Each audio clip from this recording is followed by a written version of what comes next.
بعد اعوذ باللہ من الشیطان الرجیم بسم اللہ الرحمن الرحیم لقد کان لکم فی رسول اللہ اسوۃ حسنہ الی آخرہ صدق اللہ العظیم۔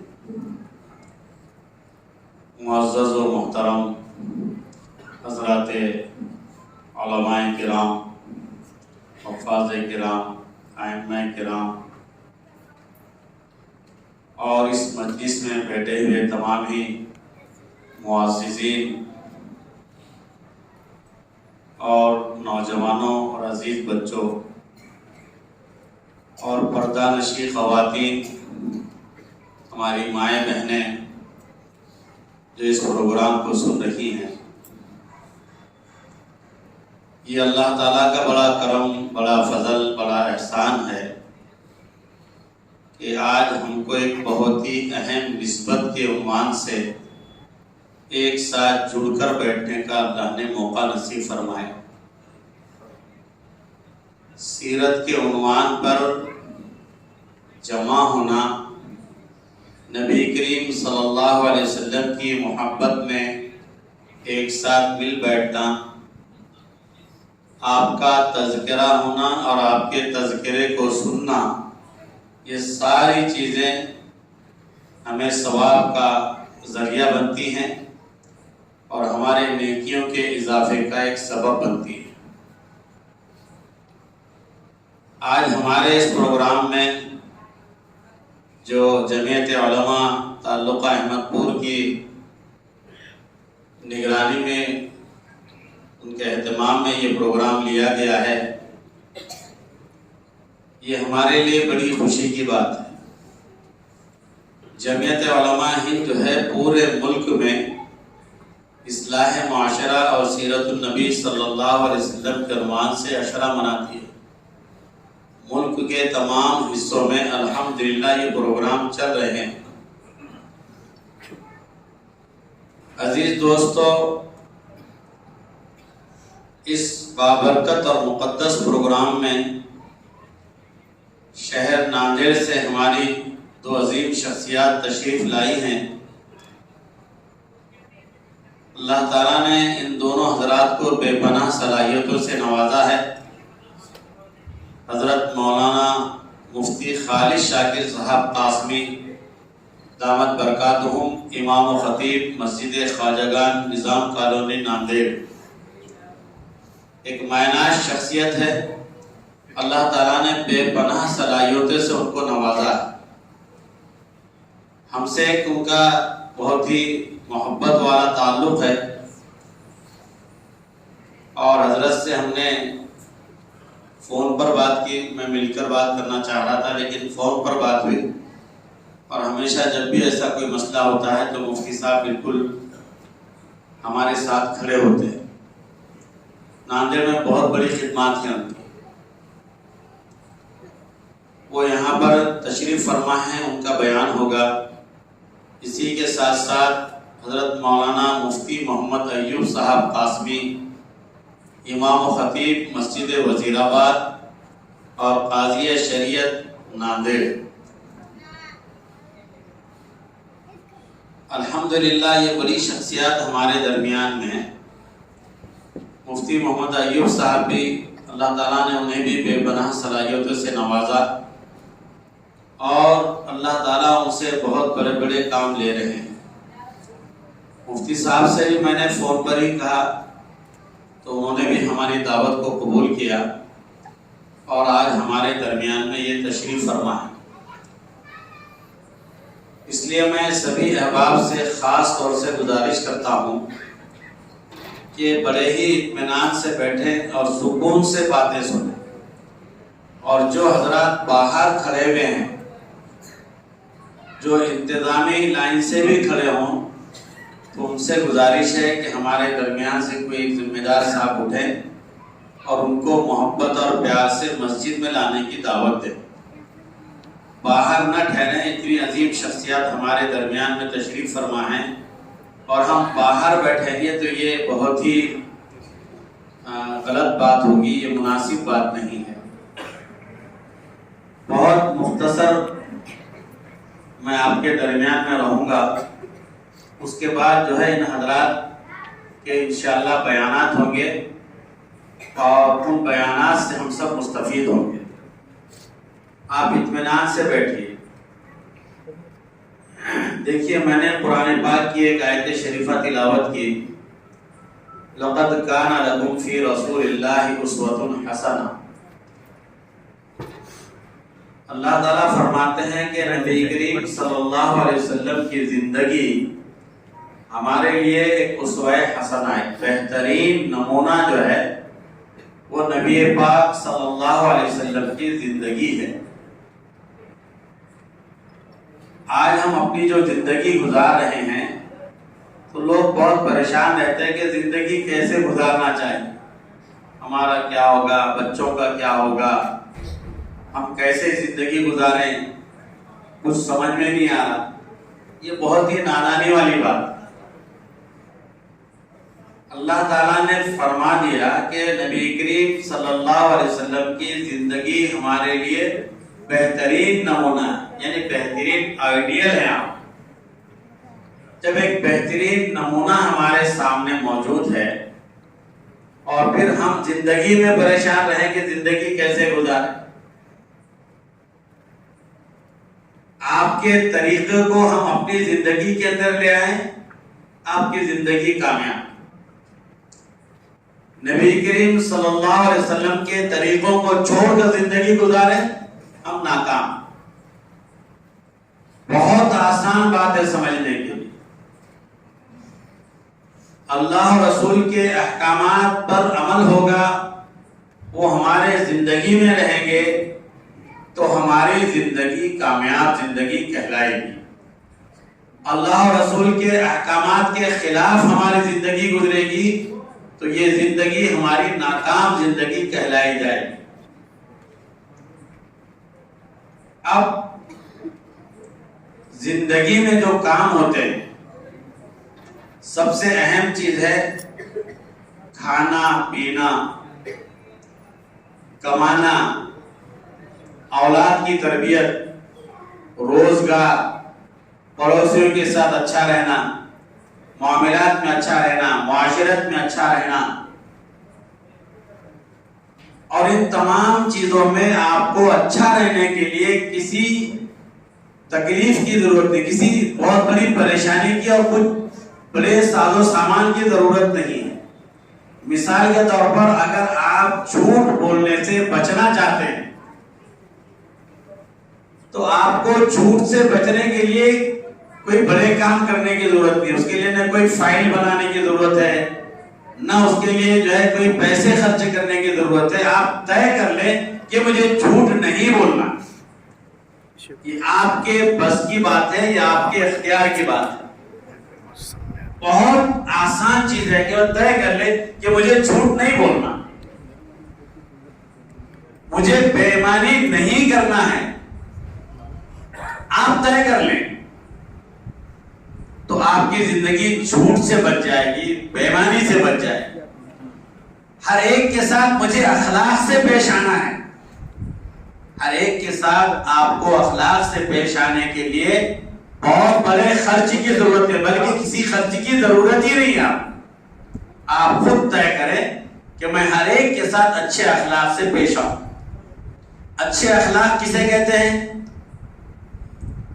ہم یہ سمجھتے ہیں کہ تھوڑا سا مسکرا کے, تھوڑا سا جھک کر کسی کو سلام کرنا, کسی سے آہستہ سے بات کرنا, یہ اخلاق ہے.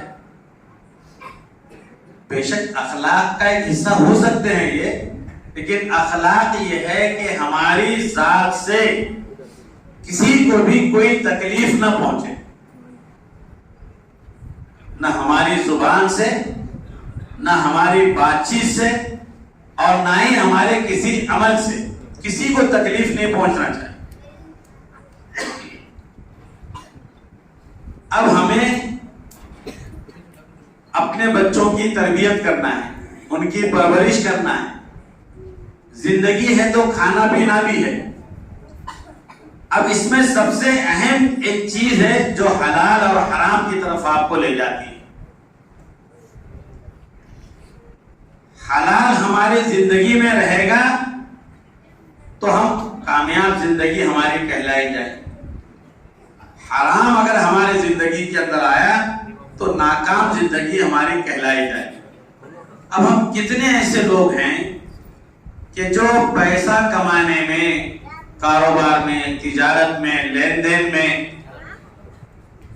آمدنی کے جتنے ذرائع ہیں، ان تمام ذرائع میں کتنے ایسے لوگ ہیں کہ جو یہ بات کا پورا خیال رکھتے ہیں کہ اس طریقے سے جو پیسے میرے پاس آ رہے ہیں یہ حلال ہے یا حرام ہے. اگر آپ نے یہ سوچا، یہ طے کر لیا کہ حلال ذریعے سے ہی یہ چیز میرے پاس آنی چاہیے، آپ کی زندگی کامیاب ہے. اور آپ نے حلال اور حرام میں تمیز نہیں رکھی. آپ نے سوچا کہ بھائی نفع ہو رہا ہے لا لو، غلط طریقے سے آ رہا ہے لے لو، ناجائز طریقے سے آ رہا ہے اٹھا لو. اگر آپ سے کسی نے کہا کہ یہ طریقہ جائز نہیں ہے، یہ حلال نہیں، یہ حرام ہے، اور آپ نے کہا کہ بھائی یہ حلال حرام کی باتیں بعد میں، پہلے مجھے پیسہ چاہیے، میں کیسے پیسے کما سکتا ہوں، کیسے میرے ذریعہ آمدنی کو میں بڑھا سکتا ہوں، کیسے میں میرے گھر کے اخراجات کو پورا کر سکتا ہوں.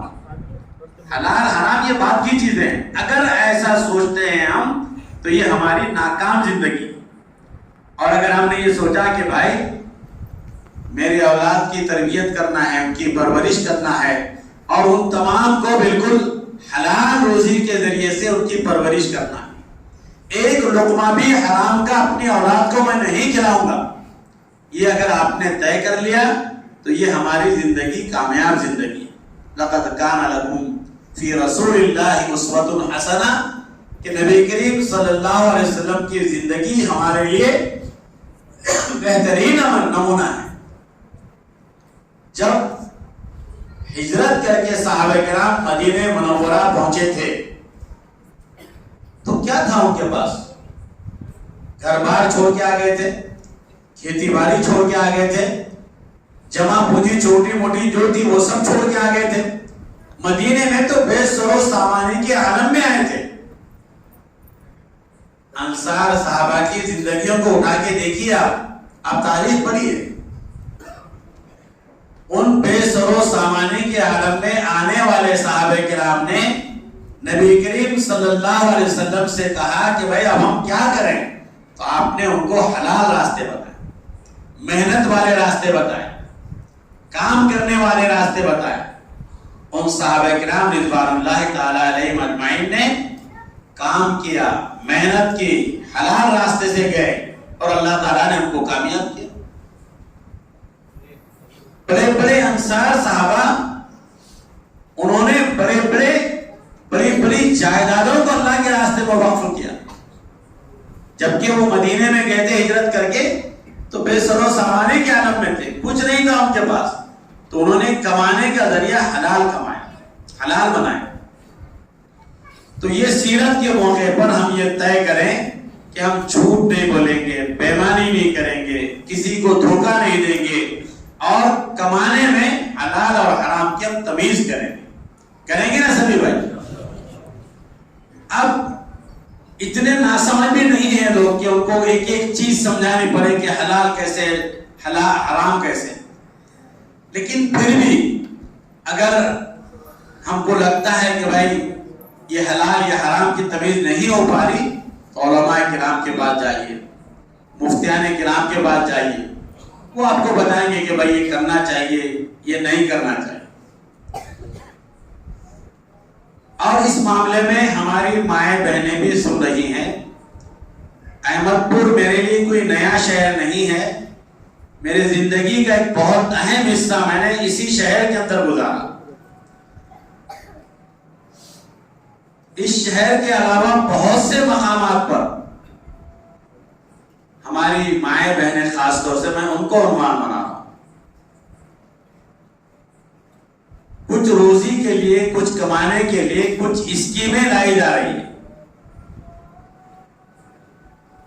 خاص طور سے عورتوں کے اندر مہیلا بچت گٹ کے جیسی، اور اس طرح کی اور بھی بہت سی چیزیں. یہ ایک ایسا جال ہے جس کے اندر ایسا نہیں کہ صرف ہم جو ہے حرام طریقے سے کوئی چیز لے رہے ہیں. یہ ایک ایسا جال ہے جس میں ہمارے بہت سی چیزوں کو نشانہ بنایا جا رہا ہے. خاص طور سے ہماری مائیں بہنیں توجہ دیں کہ آپ اپنی ضروریات کے علاوہ غیر ضروری چیزوں کے لیے اگر آپ پیسہ اٹھاتی ہیں یا ہمارے مرد حضرات اٹھاتے ہیں، مرد ہو یا عورتیں ہوں، کوئی بھی اٹھاتا ہے تو یہ چیز بالکل غلط ہے. آپ اگر غلط طریقے سے کوئی چیز لیں گے تو آپ کی نسلوں میں، آپ کی بچوں میں وہ غلط چیزیں آئیں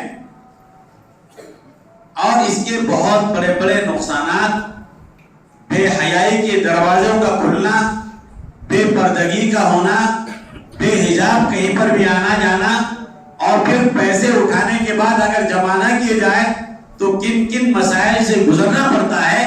ہمارے مفتی ایوب صاحب یہاں پر بیٹھے ہوئے ہیں، آپ ان سے پوچھئے کہ دارالقضا میں اس طرح کے کتنے کیسز آتے ہیں. ہمارے مفتی خالد شاکر صاحب بھی جو ہے دارالقضا کے سرپرست ہیں، مفتی وقایت اللہ صاحب بھی سرپرست ہیں. یہ مفتیان کرام کی نگرانی میں ناندیڑ کا دارالقضا چلتا ہے، ہم بھی وہاں جانا آنا کرتے ہیں. بے شمار ایسے واقعات ہیں. ہماری مائیں بہنیں پہلے اس کاروبار میں تو چلے گی، لیکن بعد میں جب اس کے نقصانات ہوئے تو ہمارے بھائی بھی پریشان، ہماری بہنیں بھی پریشان. تو میں بڑے ادب و احترام سے آپ سے درخواست کرتا ہوں کہ یہ اس چیز سے اپنے آپ کو بچاؤ، اور حرام طریقے سے جو بھی چیز ہے اس میں آپ اپنے آپ کو بچائیں. اچھا، اس میں جمعیت علماء کے اندر ہمارے پاس بھی بہت سے کیسز آتے ہیں. ابھی چند مہینوں پہلے ایک صاحب آئے اور انہوں نے کہا کہ بھائی میری بیوی جو ہے وہ بچت گٹ میں پھنسی ہوئی ہے اور میں نے اسے بہت منع کیا تھا، لیکن وہ نہیں مان کر اس میں گئی. میں نے اس کی تحقیق کیا، ہو سکتا وہ صحیح غلط مجھے اس کا صحیح علم نہیں ہے، لیکن میری تحقیق میں مجھے یہ پتا چلا کہ مہیلا بچت گٹ میں بھی اس کے شوہر کی منظوری ہوتی ہے، اس کی دستخط لی جاتی ہے، ان کے علم میں لایا جاتا ہے. تو میں نے ان سے کہا کہ بھائی یہ تو سارا آپ کے علم میں لا کر کیا جا رہا ہے، پھر آپ یہ کیوں کر رہے ہیں؟ تو پھر وہ خاموش بیٹھے کہ پہلے مجھے سمجھ میں نہیں آیا. تو یہ جو نقصان ہے یہ بہت بڑا نقصان. دیکھو، حلال روزی اگر کمائیں گے تو اللہ تعالیٰ رزق کے دروازے کھولیں گے، اور کم سرمایہ میں اللہ اس پہ برکتیں نازل کریں گے. اور ناجائز طریقے سے، حرام طریقے سے روزی کے دروازے آپ اختیار کریں گے تو اللہ تبارک و تعالیٰ بظاہر تو بہت کچھ آپ کو نظر آئے گا، لیکن ان بہت کچھ میں سے اللہ تعالیٰ خیر و برکت کو اٹھا لے. نحوستیں گھر کے اندر آئیں گی، بے برکتی گھر کے اندر آئے گی، نا اتفاقی گھر کے اندر آئے گی، لڑائی جھگڑے گھر کے اندر آئے گی، گھر کا چین، گھر کا سکون یہ سب ختم ہو جائے گا. اس لیے اللہ کے واسطے ہم یہ طے کریں کہ جائز طریقے سے ہم اپنے اولاد کو کھلائیں، غلط طریقے سے نہیں. اچھا، یہ چیز جو ہے ہم سب کے لیے، ایک کے لیے نہیں. ابھی ہمارے ملک کے حالات، ہمارے ملک کے مسائل، بلکہ کیا ملک کیا پورے عالم کے مسائل، پورے عالم کے مسائل ایسے چل رہے ہیں کہ ہمیں بہت ہی سنجیدگی سے غور اور فکر کر کے چھوٹی چھوٹی چیزوں پر جو ہے ہمیں دھیان دینا پڑے گا. غیر شعوری زندگی سے ہمیں اپنے آپ کو بچانا پڑے گا. تو انشاءاللہ اللہ کی ذات سے امید ہے کہ اللہ تبارک و تعالی ہمارے ساتھ رحم کا، کرم کا معاملہ فرمائیں گے. اور یہ جو سیرت کا پروگرام لیا گیا ہے، یقیناً آپ لوگ قابل مبارکباد ہیں کہ آپ لوگوں نے یہ پروگرام طے کیا. اب اس پروگرام کی کامیابی کیا ہے معلوم ہے؟ سب سے پہلے تو یہ خدمت والے بیٹھ جاؤ بھائی، یہ خدمت کرنے والے بیٹھ جاؤ. ابھی نہ اتنی پیاس لگی ہے نہ کچھ، بھائی کوئی مسئلہ نہیں ہے یار. پیاس لگے تو ہمارے فلسطین کے مظلوموں کو یاد کرو آپ. بھوک لگے، پیاس لگے نا تو ہمارے فلسطین کے بھائیوں کو یاد کرو آپ. اور یہ ذمہ دار پہلے آگے بیٹھ جاؤ، یہاں پر اندر آ جاؤ. میں تو ایک ماحول بنانے کے لیے آپ کے ساتھ بیٹھا تھا. اب ہمارے جو مقررین ہیں جنہیں خاص طور سے ہم نے مدعو کیا ہے، وہ انشاءاللہ آپ حضرات کے سامنے بیان فرمائیں گے۔ میں آپ سے گزارش کرتا ہوں کہ دیکھیے مہمان کا اکرام یہ ہے کہ آپ ان کی باتوں کو توجہ اور دھیان سے سنیں، درمیان میں اٹھنے کا ماحول بالکل نہ بنائیں، بالکل مل کر بیٹھیں، سکون سے بیٹھیں، انشاءاللہ آپ کا فائدہ ہوگا۔ اور اگر آپ مل کر نہیں بیٹھیں گے اور بے ترتیبی سے بیٹھیں گے اور دھیان آپ کا بٹا ہوا رہے گا تو پھر یہاں پر کیا بیان ہوا آپ کو سمجھ میں نہیں آئے، اور پھر بیان سمجھ بھی نہیں آئے گا تو پھر آپ کو اس بیان کا فائدہ بھی نہیں ہوگا۔ تو یہ سیرت کے عنوان سے ہم بیٹھے ہیں، اس جلسے کی نسبت نبی کریم صلی اللہ علیہ وسلم کی ذات اقدس سے ہے، تو ہماری یہ ذمہ داری بنتی ہے کہ ہمارے نبی صلی اللہ علیہ وسلم کی ذات سے تعلق اس جلسے کا ہے، سیرت کے عنوان سے ہم کو یہاں پر بلایا گیا ہے۔ آپ دھیان سے توجہ سے سنیں اور اٹھنے کی فضا نہ بنائیں۔ یہ بچے بھی بار بار اٹھے ہوئے، بیٹا آپ کو نہیں بیٹھنا ہے تو باہر چلے جاؤ، اس طریقے سے نہ بڑھنا چاہیں بار بار، اور تھوڑی درمیان میں جگہ خالی ہے نا آپ اس کو پر کرو۔ اور یہ نوجوان ہمارے جو نوجوان بزرگ جو ٹیکا لے کے بیٹھے، یہ تھوڑا آگے آ جاؤ بھائی، ماشاءاللہ۔ نوجوان بزرگ بولا میں نے، جو عمر والے بزرگ ہیں وہ ٹیکا لے کے بیٹھ سکتے ہیں، ماشاءاللہ۔ چلو باہر کے بھی لوگ اندر آ رہے ہیں بھائی، دیکھیے بھی مہمان علماء کرام کا بیان شروع ہونے والا ہے، اس لیے جو باہر ہے وہ بھی آ جائے۔ یہ درمیان میں جگہ تھوڑی پوری کرو، تھوڑی ہٹا دو، آگے آ جاؤ بھائی، تھوڑا تھوڑا آگے ہٹو۔ درمیان میں گیپ نہیں رہنا چاہیے، نیٹ ورک پرابلم نہیں ہونا چاہیے۔ موبائل میں نیٹ ورک پرابلم آئے تو بات برابر نہیں ہوتی کیا بات برابر کرو۔ چلو ماشاءاللہ، تھوڑا تھوڑا آ جاؤ بس، چلو جزاک اللہ جزاک اللہ۔ چلو ٹھیک ہے، ٹھیک، ایک دم بہت زیادہ تنگ بھی مت بیٹھو اور عمل کرنے کی توفیق عطا فرمائے۔